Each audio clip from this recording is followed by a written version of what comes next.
akan bacakan pelan-pelan Ustadz. Nah, tafadhol. Assalamualaikum Ustadz. Semoga Ustadz dan keluarga beserta selalu dalam lindungan Allah Azza wa Jalla. Ustadz, saya menikah selama 21 tahun. Tapi selama 21 tahun batin saya tersiksa karena suami tidak peduli dengan saya atau anak-anak. Beliau hanya baik kepada orang tua saya dan teman-teman kantornya. Selama menikah, kami jarang berkomunikasi karena suami dari awal menikah pernah berkata, bos dan pekerjaan di atas segala-galanya. Istri dan anak-anak nomor sekian. Selama ini saya berperan sebagai ibu dan sebagai ayah bagi anak-anak saya. Sampai mengantarkan anak laki-laki untuk sholat ke masjid saya lakukan. Karena suami jauh dari agama. Alhamdulillah 2 tahun ini suami telah meninggal. Sejak suami meninggal, sholat saya lebih nyaman, Ya, itu lebih benar. khusyuk. Alhamdulillah. Bukan innalillah. Iya, Ustaz. Iya, alhamdulillah. Iya, Anda bacakan benar Ustaz. Alhamdulillah 2 tahun ini suami telah meninggal Ustaz. Nah, Sejak suami meninggal, sholat saya lebih nyaman, lebih khusyuk, dan jauh lebih dekat dengan Allah Azza wa Jalla. Batin saya lebih tenang, walau serba keterbatasan dalam hal ekonomi, semua orang-orang terdekat saya untuk segera menikah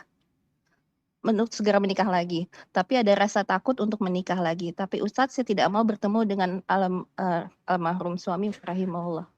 Bahkan sampai keluarga pun di akhirat. Apakah saya termasuk wanita berdosa? Kadang suka teringat rasa sakit, padahal saya sudah ikhlas. Barakallahu fiik. Naam jemaah. Iya. Tapi ini perempuan sabar ya. Sabar banget dia.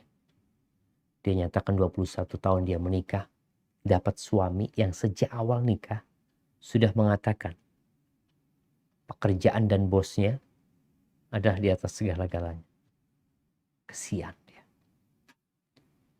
Kalau sang istri mengatakan alhamdulillah suaminya meninggal dunia, ya sebenarnya nggak ada masalah tatkala memang dia merasa dizolimin sama suaminya. Dan kita memuji Allah atas kematian orang zalim dan syukur kita kepada Allah atas kematian para pelaku dosa, itu nggak masalah. Dan itu kegembiraan atas nikmat yang Allah berikan. Jadi kematian itu bukan musibah buat dia. Kematian suaminya adalah nikmat yang Allah anugerahkan kepada dia. Terus kalau dikatakan orang-orang menyuruh dia segera menikah ya, karena dia nggak kepingin ketemu sama suaminya lagi di surga, ketahuilah kalau sudah masuk surga itu hilang semuanya.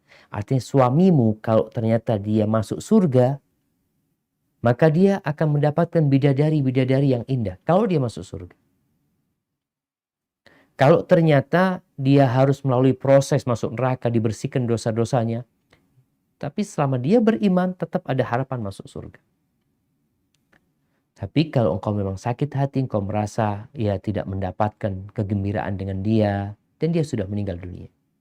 Kita ini bicara orang mati, nggak perlu kita menyebutkan keburukannya.